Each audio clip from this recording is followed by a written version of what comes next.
மாண்புமிகு பேரவைத் தலைவர் அவர்களே, அமெரிக்காவின் கூகுள் நிறுவனத்தின் தலைமை செயல் அதிகாரியாக சிறப்பாக பணியாற்றி வரக்கூடிய சுந்தர் பிச்சையை சென்னையை பூர்வீகமாக கொண்ட ஒரு தமிழர். அவரை போல பல்வேறு தமிழர்கள் முன்னணி பன்னாட்டு நிறுவனங்களில் உயர் பதவிகளில் சிறப்பாக பணியாற்றி வருகிறார்கள்.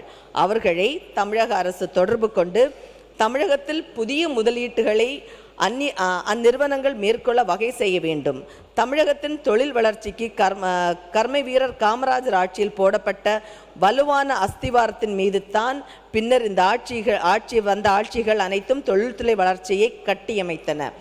இந்தியாவில் பின்னலாடை ஏற்றுமதியில் 68% பங்களிக்கும் திருப்பூர் கடந்த 2 ஆண்டுகளாக கடுமையாக பாதிப்புகளை எதிர்கொண்டுள்ளது. ஏற்றுமதி அளவுகள் தேக்கமடைந்து சில காலத்திற்கு குறைந்தது.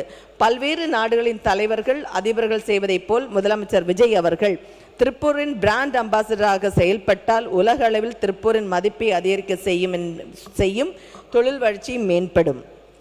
மாண்புமிகு பேரவைத் தலைவர் அவர்களே, ஆசாரிப்பள்ளம் அரசு மருத்துவமனையில் ஒரு கிறிஸ்தவ ஆலயம் ஒன்று இருக்கிறது.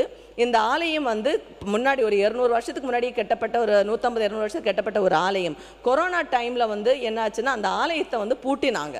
பூட்டின இந்த ஆலயம் இன்னும் திறக்கப்படாமல் இருக்கிறது. மாண்புமிகு பேரவை தலைவர் வாயிலாக கேட்டுக்கொள்வது என்னவென்றால், இது மக்களினுடைய உணர்வு ஏதாவது நோய் வர்ற டைமில் நம்ம போய் ப்ரேயர் பண்ணுவதுக்கு ஒரு சாந்தம் கொடுக்கக்கூடிய ஒரு சர்ச் ஆகும்.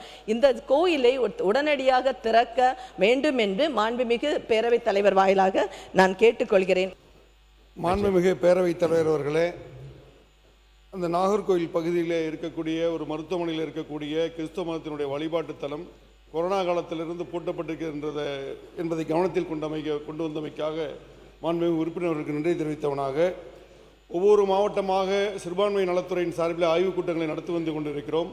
இதுவரை 12 மாவட்டங்களுடைய ஆய்வுக் கூட்டங்கள் நடைபெற்று முடிந்திருக்கிறது. தொடர்ச்சியாக அந்த மாவட்டத்திற்கு செல்லும் போது அதனை குறித்து ஆய்வு செய்து உரிய முறையில் நடவடிக்கை மேற்கொள்வோம்.